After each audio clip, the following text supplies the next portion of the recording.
സൂര്യ നമ്മുടെ big boss ഇപ്പോ grand ഫിനാലയിലേക്ക് ആയിക്കൊണ്ടിരിക്കുകയാണ്. ഇനിയിപ്പോ ഒരു 3 ദിവസം കൂടി ഉള്ളൂ ശരിക്കും ഗ്രാൻഡ് ഫിനാലേക്ക്. അപ്പൊ കുറച്ച് റീ എൻട്രീസ് വന്നു. ഇന്നലെ ആദില ഔട്ടായി. ഭയങ്കര വിഷമായ എനിക്ക് ഭയങ്കര എനിക്ക് എന്തൊക്കെ പറഞ്ഞാലും ആദിലേനെ നൂറേനെ എനിക്ക് ഇഷ്ടമാണ്.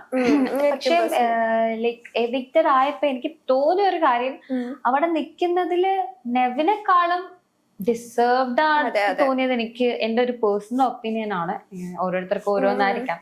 പക്ഷെ എനിക്ക് ഫീൽ ചെയ്തത് നെവിൻ അവിടെ ഇത്രയും നാളും നിന്നത് ക്യൂട്ട്നെസ് കാണിച്ചിട്ട് നിന്നേട്ടാണ് ചെയ്തത്. ഫുഡ് എന്താ കട്ടെടുക്കുക, എന്നിട്ട് ലാലേട്ടൻ വരുമ്പം ഒരുമാതിരി ക്യൂട്ട്നെസ് ഇറക്കി സംസാരിക്കുക.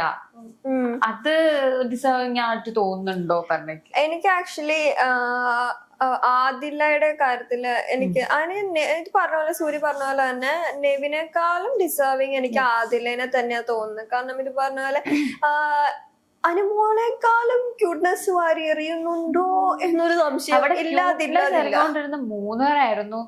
ജിസേലും അനുമോളും നെവിനും. ഏറ്റവും ഫ്രണ്ടിൽ നിന്നത് ജിസേലായിരുന്നു. ജിസേല് ഒരു വീക്കിൽ ഫുൾ പുള്ളിക്കാരിക്ക് മലയാളം അറിയില്ല, അത് നോർമലി പൊക്കോണ്ടിരിക്കും. പക്ഷെ ലാലേട്ടൻ വരുന്ന ഒരു എപ്പിസോഡിൽ പുള്ളിക്കാരി കുറച്ചുകൂടെ മലയാളം അറിയാത്ത പോലെ പ്രിറ്റൻഡ് ചെയ്യും.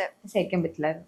പക്ഷെ എനിക്ക് ജിസേലിനെ എനിക്ക് പേഴ്സണലി എനിക്ക് ഇഷ്ടമുള്ള ഒരു ഇതായതുകൊണ്ട് തന്നെ എനിക്ക് വലിയ ഇതായിട്ട് തോന്നില്ല. എനിക്ക് അവിടെ ആകപ്പാടെ ഭയങ്കര ഇതായിട്ട് തോന്നിയത് നെവിനെയും അനുമോളെയാണ്. രണ്ടുപേരും ആണ് ഭയങ്കര ഇതാക്കിയിട്ട് കുഞ്ഞുവാവ കളിക്കുക, ലൈക് കുണുവാവ മോഡൽ രണ്ടുപേരും ആയിരുന്നു.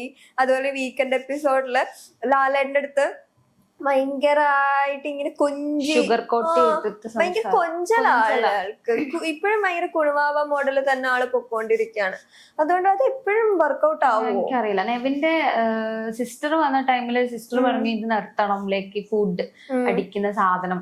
അപ്പൊ അവൻ പറഞ്ഞു ദിസ് ഈസ് മൈ ഗെയിം. അപ്പം ആള് എനിക്ക് ഫീൽ ചെയ്തത് ആള് പ്രിറ്റൻഡ് ചെയ്യുവാണ്. ആളുടെ ക്യാരക്ടർ എൻറ്റയർലി ഡിഫറെന്റ് ആയിട്ടാണ് തോന്നുന്നത്. പുറത്ത് ഭയങ്കര ടാലന്റഡ് ആണ് ആള് ഭയങ്കര ഡാൻസ് കളിക്കുന്നു, ആള് നന്നായിട്ട് പാട്ട് പാടും. ഈ പുള്ളിയുടെ അക്കൗണ്ട് നോക്കിയാൽ മതി മനസ്സിലാവും. പക്ഷെ ഈ ആള് അവിടെ ഇയാളുടെ പകുതി കഴിവ് പോലും കാണിക്കുന്നില്ല. ഒരു പാട്ട് പാടുന്നില്ല, ഡാൻസ് ചെയ്യുന്നില്ല, ഒന്നും. അവിടത്തെ ആളവിടെ അത് വേറൊരു ഡിഫറെന്റ് ഭയങ്കര ഇമ്മച്വർ ആയിട്ടുള്ള ഭയങ്കര ബിഹേവിങ് ആണ് ആള്. ഭയങ്കര ഇമ്മച്വർ ആണ് ആള് കാണിക്കുന്നത്. പക്ഷെ ആളുടെ റിയൽ ലൈഫിലും ഭയങ്കര ആക്രാന്തമാണോ എന്റെ ഫുഡിനോട്. അത് കാണിക്കുന്നതാണ്, അതാണ് ആളുടെ ഗെയിം എന്ന് ആള് തന്നെ പറയുന്നുണ്ട്. പക്ഷെ ഭയങ്കര ബോറായിട്ട്, അത് ഭയങ്കര ബോറാണ്. അതാണ് ആളുടെ സ്ട്രാറ്റജി എങ്കിൽ പക്ക ബോറായിട്ട്. അത് അനുമോളുടെ ബെഡിൽ വെള്ളം ഒഴിച്ചൊരു, ഇവര് 3 പേരും ക്യാപ്റ്റൻ ആയിരുന്ന ഒരു വീക്ക് ഉണ്ടല്ലോ. അല്ല, വീക്കെൻഡിലുള്ള എപ്പിസോഡിൽ ലാലേട്ടൻ വന്നപ്പോ നെവിൻ ഭയങ്കര ക്ലിയർ കട്ടായിട്ടായിരുന്നു സംസാരിച്ചത് ലാലേട്ടനോട്. അപ്പം നമുക്കറിയാം അവന് നല്ല രീതിക്കുള്ള സംസാരിക്കാൻ അറിയാം, മലയാളം നല്ല രീതിയിലുള്ള മലയാളം പറയുന്നു, ക്ലിയർ കട്ടായിട്ടുള്ള ഇതൊക്കെയാണ് ഉണ്ടായതെന്ന് പറയുന്നു. അപ്പൊ ആവശ്യം വരുമ്പോ നെവിനെ അറിയാം മെച്ചൂർഡായിട്ട് നിൽക്കാം, സംസാരിക്കാൻ അറിയാം. അപ്പൊ അറിയില്ലായ്മ അല്ല ആൾക്ക്.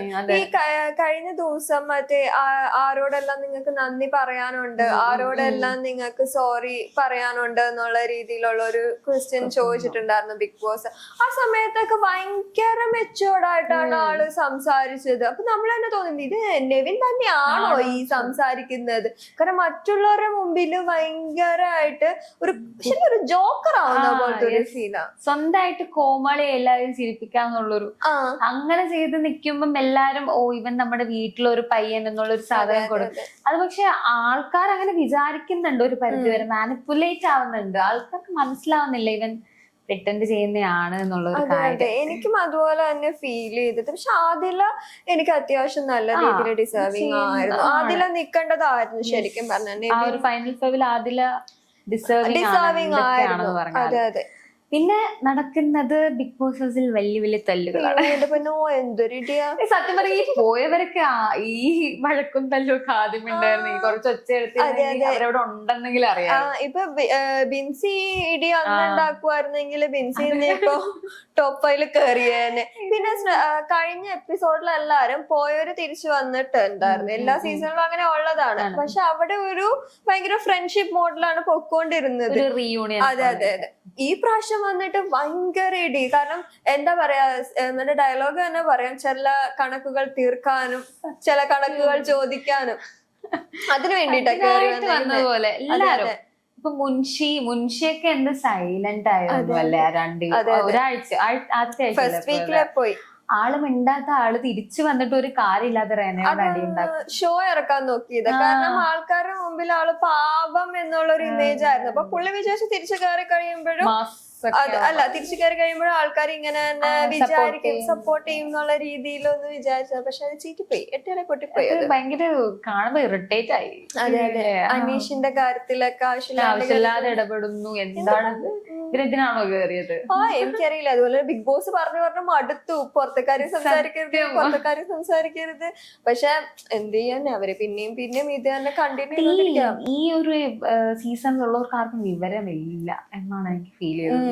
ഒരു കമ്പയർ ടു അതർ സീസൺസ് ഇവരൊരു എന്തോ ഒരു ടൈപ്പ് ഓഫ് ആൾക്കാർ. ആർക്കും ഒന്നും പറഞ്ഞാൽ മനസ്സിലാവില്ല. വീണ്ടും എന്താണോ ബിഗ് ബോസ് പറയാം അതിനെ വീണ്ടും ചെയ്യുന്നു. ബിഗ് ബോസിന് ഒരു വിലയില്ല, ലാലേട്ടന് ഒരു വില കൊടുക്കുന്നില്ല, ഒന്നുമില്ല. ലാലേട്ടന് ഈ സീസണിൽ ഒട്ടും വില കൊടുക്കാതിരുന്ന ഇൻസൾട്ട് ചെയ്ത്. കാരണം ഷാനവാസ്, ആര്യന്റെ ഒക്കെ ശരിക്കും ഭയങ്കര മോശമായിരുന്നു. പക്ഷെ അത് ചർച്ചയാക്കിയില്ല. കാരണം ഞാനത് കണ്ടായിരുന്നു. കാരണം ഒരു സീസണിൽ ഇങ്ങനെ മുട്ട വെച്ചു കൊടുക്കുന്ന ഒരു ഉണ്ടായിരുന്നു.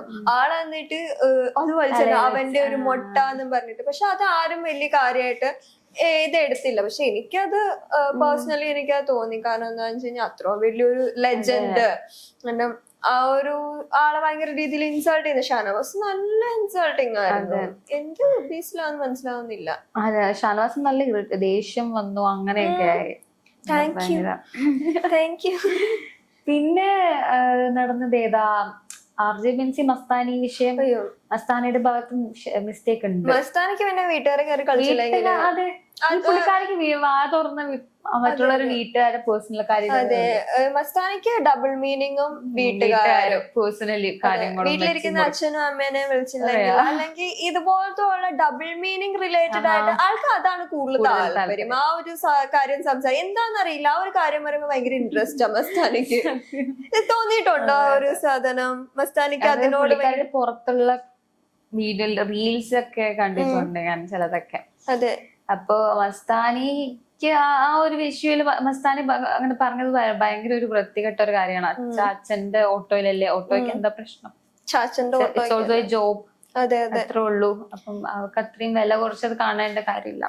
പിന്നെ അതുപോലെ പറഞ്ഞത് മോശമായിരുന്നു. കാരണം എന്താ വെച്ച് കഴിഞ്ഞാൽ അച്ഛനമ്മേനെയാണ് ബിൻസിയും കയറി വിളിച്ചത്. വീട്ടുകാര് വളർത്തണോന്ന് പറഞ്ഞത് അത് അത്രയും വേണ്ടായിരുന്നു. ആ ഒരു അച്ഛന് കയറി വിളിക്കേണ്ട ഒരു ആവശ്യം അതിനകത്ത് ഉണ്ടായിരുന്നില്ല. ആക്ച്വലി ബിൻസിയുടെ ഭാഗത്തും നല്ല രീതിയിൽ തെറ്റുകളുണ്ടായിരുന്നു. രണ്ടുപേരുടെ ഭാഗത്തും തെറ്റുണ്ട്. അപ്പം പിന്നെ ഉള്ള ഒരു ഇഷ്യൂ ആയിരുന്നു ജിഷിൻ. അടുക്കളയിൽ ജിഷിനും മുൻഷിയൊക്കെ കുക്ക് ചെയ്യുമ്പോ നെവിൻ വന്നപ്പോ എന്തേലും തിന്നാൻ നേരത്ത് മാത്രം വരും എന്നുള്ളൊരു കമന്റ് വന്ന് നെവിൻ ഭയങ്കരമായിട്ട് കരയുന്നുണ്ടായിരുന്നു. അങ്ങനത്തെ ഒരു ഇഷ്യൂ. കാരണം ഫൈനൽ ആവാൻ നേരത്ത് ഭയങ്കര പ്രശ്നങ്ങളായിക്കൊണ്ടിരിക്കുക. അത് വീട്ടിനകത്തുള്ളവർക്കും അറിയാം. അവര് പറയാണ് സാധാരണ സീസൺസിൽ എല്ലാരും റീയൂണിയൻ ആണ്, സ്നേഹമാണ്. പക്ഷെ ഇവിടെ വന്നിട്ട് എല്ലാരും നേരെ തിരിച്ചാണ് ഉണ്ടായിരിക്കുന്നത്. കാരണം എല്ലാരും പേഴ്സണൽ ഗ്രഡ്ജസ്. ഈ സീസണിൽ ഏറ്റവും കൂടുതൽ ഹൈക്ക് ചെയ്തോണ്ടിരുന്ന സാധനമാണ് PR. മൊത്തം PR വന്നതിന് ശേഷം ഷോയിനോടുള്ള ഒരു ഇൻട്രസ്റ്റ് പോയി കംപ്ലീറ്റ്ലി. അത് അതിനകത്തുള്ള ഒരു മണ്ടന്മാരാണ് ഇതിനെ അങ്ങനെ പറഞ്ഞോണ്ട്. അതെ അതെ, സത്യമായിട്ടും PR റിലേറ്റഡ് ഭയങ്കര PR-നെ പറ്റിയിട്ടുള്ള ശൈത്യക്ക് ഭയങ്കര സൈബർ ബുള്ളിങ് കിട്ടി. അനുമോളുടെ PR വന്നിട്ട് എല്ലാരും ഭയങ്കര ഇതാക്കി. എന്തെല്ലോ പ്രശ്നങ്ങള്, അത്യാവശ്യം ബോറിംഗ് ആയി തുടങ്ങിയായിരുന്നു. ഇന്നിപ്പോ പ്രമോയിൽ കാണിക്കുന്നുണ്ടായിരുന്നു ശിവാംഗി വരുന്നുണ്ട് എന്നും പറഞ്ഞിട്ട് ഒരു മ്യൂസിക്കും കാര്യങ്ങളൊക്കെ ആയിട്ട് ശിവാംഗി ഇങ്ങ് വരുന്നുണ്ട് എന്ന് കാണിക്കുന്നുണ്ടായിരുന്നു. ഇനിയിപ്പോ ആഘോഷത്തിന്റെ ദിവസങ്ങളാണല്ലോ. ഇനി ആകെപ്പാടെ 3 ദിവസവും കൂടെ ഉള്ളൂ. മിഡ് വീക്ക് എവിക്ഷൻ കഴിഞ്ഞപ്പോ അതിലെ പുറത്തുപോയിട്ട് ലൈക്ക് അവർക്കൊരു സെഷൻ ഉണ്ടല്ലോ ഇറങ്ങുന്നവർക്ക്. അപ്പം അതില് ഫ്രണ്ട്ഷിപ്പിനെ കുറിച്ച് ഇങ്ങനെ ചോദിച്ചപ്പോഴത്തേക്കും ആദില ഇങ്ങനെ ഒരു കമന്റ് പറഞ്ഞു, എനിക്ക് അവിടെ ഫ്രണ്ട്സ് ആയിട്ടുണ്ടായിരുന്നത് അനുമോളും ശൈത്യായിരുന്നു. അനുമോളെ ഞാൻ തെറ്റിദ്ധരിച്ചു, അവള് നല്ലൊരു ഫ്രണ്ട് ആയിരുന്നു. പക്ഷേ ഷീസ് എ ഫേക്ക് പേഴ്സൺ എന്നുള്ള രീതിയിൽ തന്നെയാണ്. എനിക്ക് പേഴ്സണലി അനുമോള് ഫേക്ക് പേഴ്സൺ ആയിട്ടാണ്. അനുമോള് ഫേക്ക് പേഴ്സൺ ആവാം, പക്ഷെ ആദിലയും നൂറയും കംപ്ലീറ്റ്ലി ആ ഒരു ഫ്രണ്ട്ഷിപ്പില് ഭയങ്കര ട്രൂ ആയിരുന്നു എന്ന് പറയാൻ പറ്റില്ല. അവര് കുറെ ബാക്ക് സ്റ്റാബ് ചെയ്തിട്ടുണ്ട്. പക്ഷെ എനിക്ക് തോന്നിയത് എന്താന്ന് വെച്ച് കഴിഞ്ഞാൽ അനുമോള് ആളുടെ അടുത്ത് എന്തെങ്കിലും നെഗറ്റീവ്സ്, ആൾ ചെയ്ത തെറ്റുകൾ ഒരിക്കലും അംഗീകരിച്ചല്ല. പക്ഷെ അനുമോളാണ് ഏറ്റവും കൂടുതൽ ഭയങ്കര ഈഗോ ഇഷ്യൂസ് ഉള്ള പേഴ്സൺ. അതുണ്ട്. പക്ഷെ ഞാൻ അവിടെ ബാക്കി എല്ലാരും പുണ്യാളന്മാരെ നമുക്ക് പറയാൻ പറ്റില്ല. ഞാൻ കഴിഞ്ഞ വട്ടത്തെ ബിഗ് ബോസിന്റെ ഇതിൽ നമ്മൾ പറഞ്ഞപ്പോ ഞാൻ പറഞ്ഞു ജിസേലിന്റെ ഒരു കാര്യം. ജിസേലിന്റെ അടുത്ത് വോട്ട് ചെയ്ത് എന്തിനാന്ന്, ജിസേലിനെ വോട്ട് ചെയ്തു, ജിസേൽ ഗെയിം കളിച്ചില്ല വീക്ക്. വോട്ട് ചെയ്തതിന് അക്ബറിനോട് ജിസേൽ ചോദിക്കുക, ഞാൻ നിനക്ക് എത്ര ആലു പൊറോട്ട ഉണ്ടാക്കി തന്നു. അത് ചോദിക്കുക എന്താ, ജിസേൽ അത് അക്സെപ്റ്റ് ചെയ്യില്ല. ലൈക്ക് അവിടെ ഉള്ള ആരും അക്സെപ്റ്റ് ചെയ്യില്ല. എല്ലാരും അഡമന്റ് ആയിട്ട് സംസാരിക്കും. ലൈക്ക് എന്തിലാണോ ഉറച്ചു നിൽക്കും അവര്. അതുകൊണ്ട് നമുക്ക് ഒരാളെ മാത്രം പറഞ്ഞിട്ട് കാര്യമില്ല. പിന്നെ അനുമോൾക്ക് ഒരുപാട് ഇഷ്യൂസ് ഉള്ളത് കൊണ്ട്, ലൈക്ക് അനുമോളുടെ എനിക്ക് തോന്നുന്നു ഈ സീസൺ ഫുൾ അനുമോളുടെ ഇഷ്യൂസ് ആയിരുന്നു. അതുകൊണ്ടാണ് നമുക്ക് അനുമോള് മാത്രം അങ്ങനെയൊന്നും തോന്നുന്നത്. പക്ഷെ എനിക്ക് പേഴ്സണലി അങ്ങനെയാണ് തോന്നിയത്. അനുമോൾ അങ്ങനെയാണ്, ബാക്കിയുള്ളവർ അങ്ങനെ അല്ലാന്നല്ല പറഞ്ഞത്. പക്ഷെ അനുമോള് കംപ്ലീറ്റ്ലി ആ ഒരു ഇത് തന്നെയായിരുന്നു. ഒരു ഫ്രണ്ട്ഷിപ്പ് കാർഡ്, അതുപോലെ തന്നെ കരച്ചിൽ കാർഡ്, ഇതൊക്കെയായിരുന്നു ആളുടെ സ്ട്രാറ്റജി എന്ന് പറഞ്ഞത്. പിന്നെ പറയുന്നത് മുഴുവൻ ഒരു അർത്ഥമില്ലാത്ത കാര്യങ്ങളായിരുന്നു പറയുന്നത്. എന്താ പറയാ, സദാചാരം നല്ല രീതിയിലുണ്ട്. അക്ബർ പല്ല് തേക്കില്ല, കുളിക്കില്ല, എന്തിന്, എന്ത് കാര്യത്തിനാ നമ്മൾ ആവശ്യമില്ലാത്ത ഇതിനകത്തേക്കൊക്കെ പോകുന്നത്? ഈ അപ്പാനി ശരത്തിന്റെയും ആർജി ബിൻസിയുടെ ഇഷ്യൂ വന്നില്ലേ, അതിൽ ആക്ച്വലി ആ എപ്പിസോഡ് എടുത്ത് നോക്കിയാലും എല്ലാരും കൂടെയാണ് അത് ചർച്ച ചെയ്യുന്നത്. ഷാനവാസ്, ആദില, നൂർ എല്ലാവരും ഇൻവോൾവ് ആയിട്ടുള്ള സാധനമാണ്. അതിനുശേഷം അത് കേട്ടിട്ടാണ് അനു ഇതെടുത്ത് ഇടുന്നത്. പക്ഷെ പ്രശ്നം വന്നപ്പോ അവരെല്ലാരും ഒന്നും അറിഞ്ഞില്ല എന്ന് പറഞ്ഞ് പ്രെറ്റൻഡ് ചെയ്തു. അതാണ് ആദ്യത്തത്. അപ്പം അത് കഴിഞ്ഞിട്ടുള്ളത് എന്ന് പറഞ്ഞാൽ ഇത് വന്നപ്പോ എല്ലാം അനുമോളുടെ തലയിൽ മാത്രമായി. പിന്നെ ശൈത്യയുടേത്, ജിസേലും ആര്യനും അല്ല, ജിസേലിന്റെ പിറകെ എല്ലാരും കൂടെ കറങ്ങി നടക്കുന്ന ഇവരുടെ ഒരു വീഡിയോ വന്ന് ലാലൊക്കെ ഇട്ട് കൊടുത്തില്ല, എല്ലാം മൊണ്ണകളാണ് അങ്ങനെയൊക്കെ. അതിലും ശൈത്യം ഉണ്ട്, ശൈത്യം എല്ലാം പറയുന്നുണ്ട്. പക്ഷെ ശൈത്യം ബാക്ക് സ്റ്റാബ് ചെയ്തു. എന്താ ചെന്ന് ജിസേലിനോട് പറഞ്ഞു, ഞാൻ ആ വീഡിയോയിൽ പെട്ടുപോയെന്നേ ഉള്ളൂ, ഞാൻ ഒന്നും പറഞ്ഞില്ല നിന്നെ പറ്റി, അവള് പറഞ്ഞു പോയി, ഞാൻ അവളുടെ അടുത്ത് അങ്ങ് ഇരുന്നു പോയി എന്നൊക്കെ. പക്ഷെ എനിക്ക് അതിലാണ് തോന്നിയത് ശൈത്യ വലിയ കാര്യമായിട്ട് അവിടെ ഒന്നും പറഞ്ഞിട്ടില്ല. പറഞ്ഞിട്ടുണ്ട്. പക്ഷെ എനിക്ക് അതിൽ ഏറ്റവും കൂടുതൽ തോന്നിയത് അനു ബേസിക്കലി അനുവിന്റെ ഇതെന്താന്ന് വെച്ച് കഴിഞ്ഞാൽ അനു അവിടെ ഭയങ്കര ബ്യൂട്ടി ക്യൂൺ ആണ്, അങ്ങനെയുള്ള ഇതായിരുന്നു. പക്ഷെ ആള് വന്നു കഴിഞ്ഞപ്പോ ജിസേൽ വന്നു കഴിഞ്ഞപ്പോഴേക്കും അതങ്ങ് തകർന്നു. അത് ആൾക്കൊരു ഹാർട്ട് ബ്രേക്കിംഗ് ആയിരിക്കാം. അതൊക്കെ ഉണ്ട് ആൾക്ക്, ജിസേലിനോടുള്ള ദേഷ്യവും കാര്യങ്ങളും. മൊത്തത്തിൽ അനു അത്ര റൈറ്റ് ആയിട്ട് എനിക്ക് തോന്നുന്നില്ല. എന്താണെന്ന് നമുക്കറിയാം, ലൈക്ക് അനു പെർഫെക്റ്റ് അല്ല, അനുവിന് കുറെ ഫ്ലോസ് ഉണ്ട്. പക്ഷെ ബാക്കിയുള്ളവരത് എല്ലാം അവളുടെ മാത്രം തലയിലാക്കുന്നു എന്നാണ് ഞാൻ ഉദ്ദേശിച്ചത്. എല്ലാരും പിറകെ നിന്ന് കളിക്കുന്നുണ്ട് പല രീതിയിലുള്ള വൃത്തികെട്ട പ്ലേ. പക്ഷെ ഇവരെല്ലാരും പുണ്യാളന്മാരായിട്ട് സ്വയം വെളുപ്പിച്ചിട്ട് പോവാണ്, മനസ്സിലായില്ലേ? അത്രേ ഉള്ളൂ സംഭവം. ശരിയാണ്. അപ്പൊ അത്രേ ഉള്ളൂ. അപ്പൊ ഇനി മുതൽ ഇനി എന്താ ഫൈനലി 3 days അല്ലേ? ഇനി ആകപ്പാടെ 3 days. പലതും നമുക്ക് ഇനി ചിലത് മാറ്റും. ഫുൾ കണ്ടസ്റ്റൻസ് അവിടെ ഉണ്ട്. ആരും തിരിച്ചു പോയിട്ടില്ല ഇതുവരെ. എല്ലാ സീസണിലും തിരിച്ചു പോകും. ഇതെല്ലാരും അവിടെ എന്നുള്ളതാണ്. ആരാണ് കപ്പെടുക്കാൻ പോകുന്നത് നോക്കാം. മാറി മറിഞ്ഞുകൊണ്ടിരിക്കും ആരാണെന്ന്. ഇപ്പോഴും പ്രഡിക്റ്റബിൾ അല്ല. കുറച്ചു പേര് അനീഷിന്റെ പേര് പറയുന്നു.